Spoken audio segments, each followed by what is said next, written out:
Assalamualaikum warahmatullahi wabarakatuh.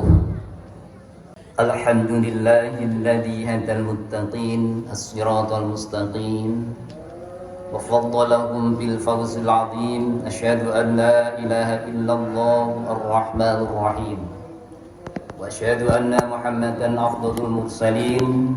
Allahumma shalli wa sallim ala Muhammadin dil qalbil halim wa alihil mahbubin wa ashabil mamdudin. Faya ayyuhal hadirun rahimakumullah, usikum wa iyaya bitaqwallah wa ta'atihi faqad fazal muttaqun wa najal muti'un. Qala Allah ta'ala fi kitabil karim, a'udzu billahi minasy syaithanir rajim. Bismillahirrahmanirrahim. Ya ayyuhalladzina amanu taqullaha haqqa tuqatih wa la tamutunna illa wa antum muslimun. Wa qala aidan fasalli li rabbika wanhar. Allahu akbar, Allahu akbar, Allahu akbar, walillahil hamd. Amma ba'd.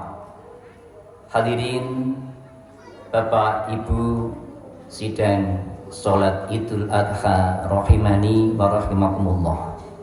Marilah pada kesempatan pagi yang sangat cerah hari ini kita bersama bersyukur kehadirat Allah Subhanahu wa taala, di mana pada hari ini Allah memberikan limpahan rahmat, nikmat, taufik dan hidayahnya kepada kita semuanya, sehingga hari ini kita diberikan kesempatan untuk hadir ke masjid dalam rangka melaksanakan satu kegiatan sholat Idul Adha di tahun 1447 Hijriah. Semoga sholat yang barusan kita lakukan tadi diterima oleh Allah Subhanahu wa ta'ala. Amin ya rabbal alamin. Hadirin para bapak ibu jamaah yang dimuliakan oleh Allah, pada kesempatan pagi hari ini Allah memperlihatkan kekuasaannya bahwa hari ini seantero jagat insya Allah melaksanakan kegiatan sholat Idul Adha sebagai bentuk ketaatan kita kepada Allah Subhanahu wa ta'ala. Tentu di balik kegiatan itu semuanya ada beberapa hal yang merupakan salah satu yang diperlukan oleh kita semuanya, sehingga pada kesempatan pagi hari ini kami mengangkat sebuah tema dimensi spiritual dan dimensi kemanusiaan di dalam Idul Adha. Hadirin yang dirahmati oleh Allah, Allahu akbar, Allahu akbar, walillahil hamd. Pada kesempatan yang sangat mulia ini kita bersama-sama berkumpul dalam rangka juga untuk menunjukkan kepada Allah Subhanahu wa ta'ala bahwa kita ini adalah orang yang taat kepada Allah Subhanahu wa ta'ala. Di bawah lantunan takbir kita berada di tempat yang mulia ini, tentu kita punya harapan yang besar di dalam kegiatan sholat Idul Adha. Tentu kita mengharap kita mendapatkan pahala dari Allah Subhanahu wa ta'ala, dan tentu akan mengharapkan ada hikmah-hikmah yang bisa kita dapatkan dari Idul Adha pada tahun ini. Hadirin yang dirahmati oleh Allah, dimensi yang pertama yang akan kita dapatkan yaitu dimensi spiritual, di mana kisah Nabiullah Ibrahim merupakan tonggaknya, atau mungkin sebagai awal kita kemudian mengenal yang namanya Idul Adha. Hadirin yang dirahmati oleh Allah, sehingga dimensi yang pertama, dimensi spiritual yang Allah menyampaikan di dalam surat As-Saffat ayat 102, A'udzu billahi minasyaitonir rajim. Ya bunayya Inni ara fil manami anni adbahuka fanzur madza tara. Qala ya abati if'al ma tu'maru satajiduni insyaallahu minas shabirin. Di dalam ayat ini Allah memerintahkan Nabiullah Ibrahim, di mana Nabiullah Ibrahim seorang nabi yang mendapatkan ujian yang luar biasa dari Allah Subhanahu wa taala.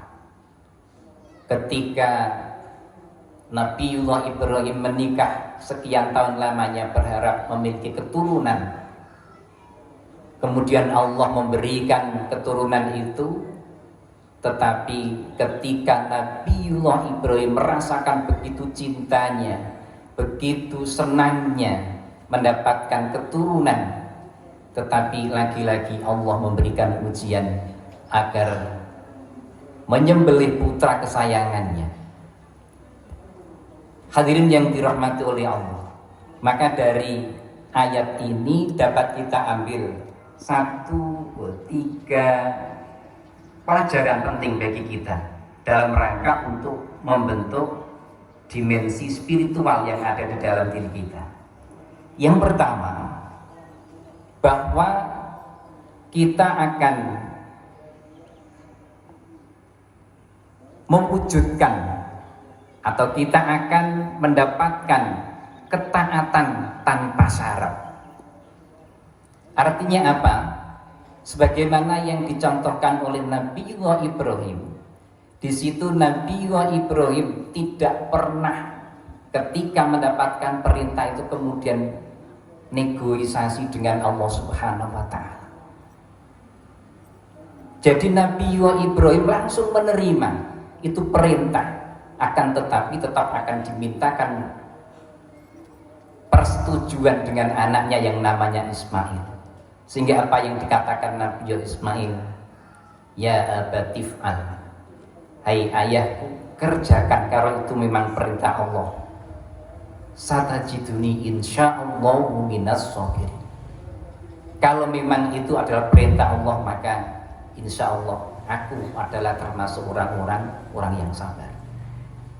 Inilah yang menjadikan kita atau menunjukkan kepada kita bahwa Nabiullah Ibrahim menerima begitu saja tanpa syarat.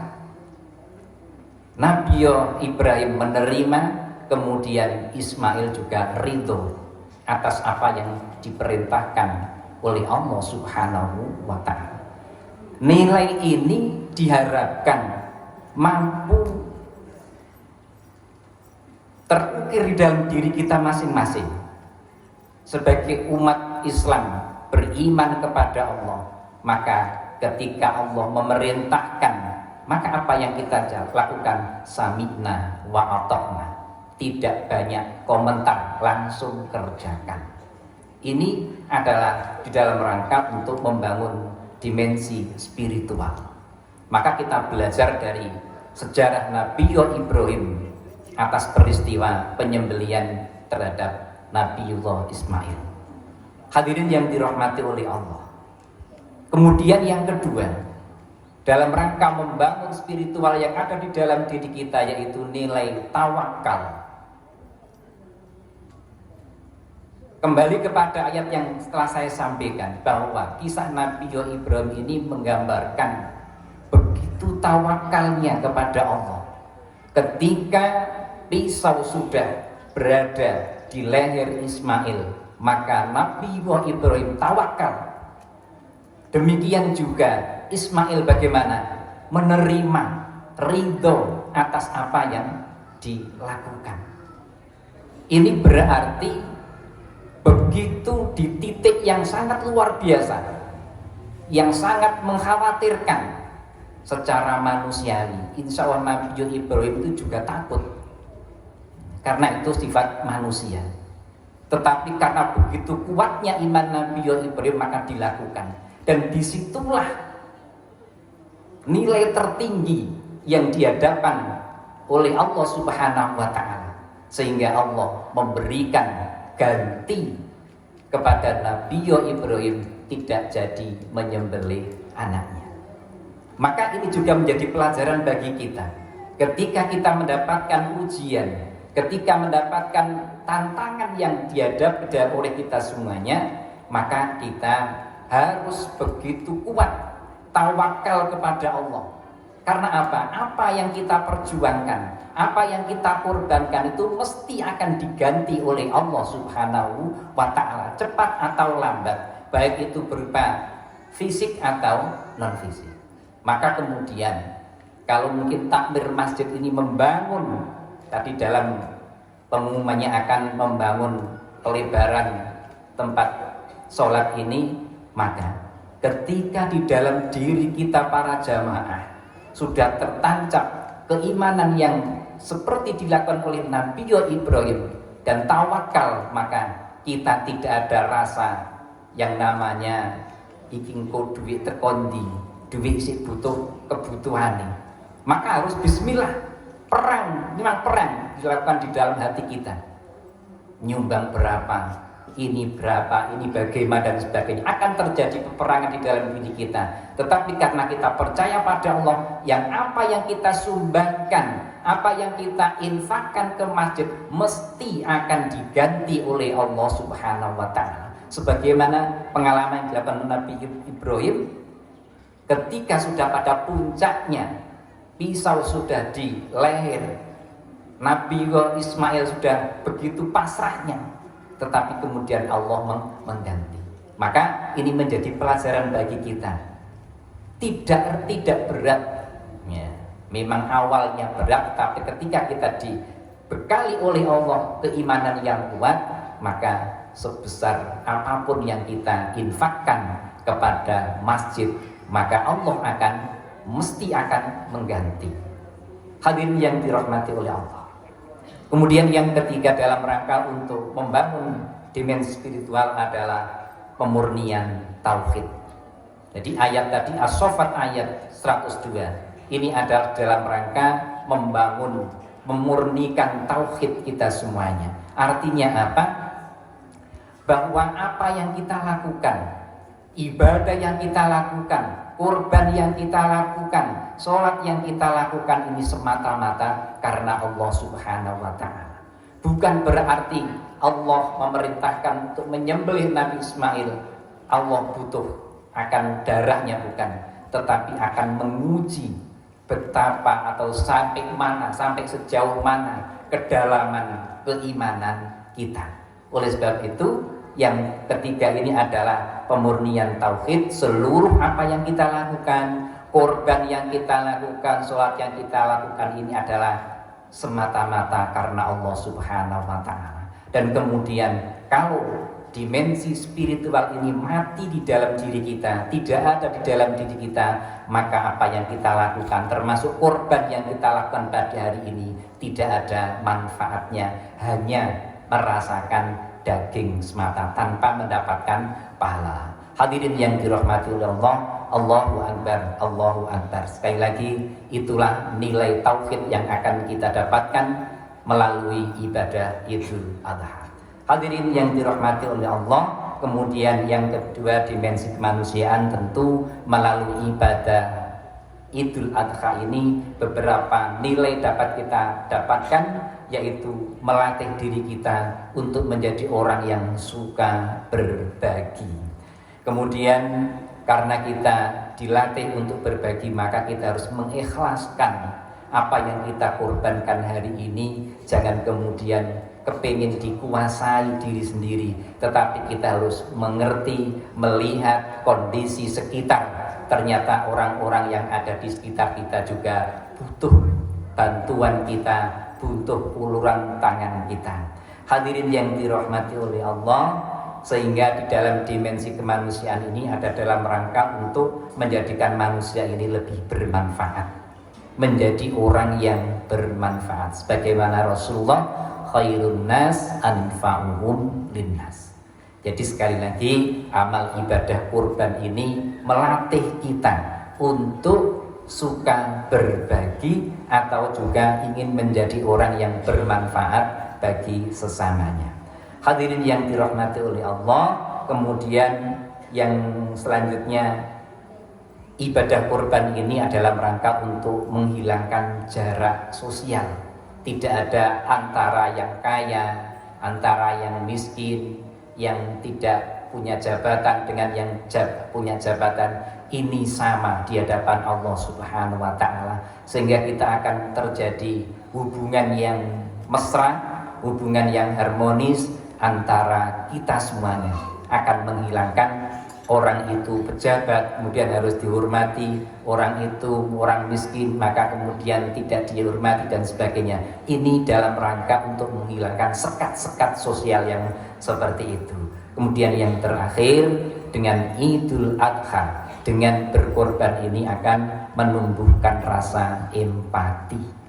Empati itu adalah setelah simpati kemudian akan muncul empati. Jadi posisinya di atas simpati. Kalau simpati itu hanya sekedar saknane wong iku.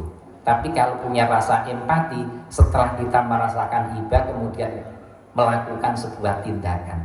Saknone wong iku tak weneane, tak bantune. Itulah empati yang akan kita bangun. Semoga dengan kegiatan sholat Idul Adha pada pagi hari ini, Allah menerima ibadah kita, menerima kurban kita, menerima kebaikan-kebaikan kita.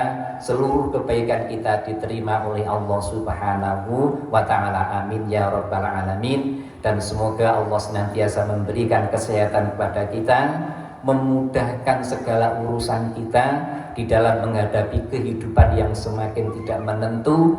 Kita akan dibimbing oleh Allah pada jalan yang benar, akan diselamatkan oleh Allah di dunia sampai di akhirat. Aqulu qouli hadza fa astaghfiru innahu wal ghafurur rahim. Allahu akbar walillahil hamd. Bismillahirrahmanirrahim. Allahumma ighfir lil muslimina wal muslimat wal mu'minina wal mu'minat al ahya'i minhum wal amwat. Allahumma inna nas'aluka salamatan fid din wa afiyatan fil jasad wa ziyadatan fil ilmi wa barakatan fil rizqi wa taubatan qabla al maut wa rahmatan indal maut wa maghfiratan ba'dal maut. Allahumma hawwin alaina fi sakaratil maut wan najata minan nar wal afwa indal hisab. Allahumma ahsin aqibatana fil umuri kulliha wa ajirna min khizyid dunya wa adabil akhirah. Allahumma a'inna ala dzikrika wa syukrika wa husni ibadatik. Rabbana zalamna anfusana wa illam taghfir lana wa tarhamna lanakunanna minal khasirin. Rabbana atina fid dunya hasanah wa fil akhirati hasanah wa qina adzabannar. Wa sallallahu ala nabiyyina Muhammadin walhamdulillahi rabbil alamin. Para jamaah yang kami hormati, demikian yang dapat saya sampaikan. Kurang lebihnya mohon maaf yang sebesar-besarnya. Akhirul kalam ihdinas siratal mustaqim. Assalamualaikum warahmatullahi wabarakatuh.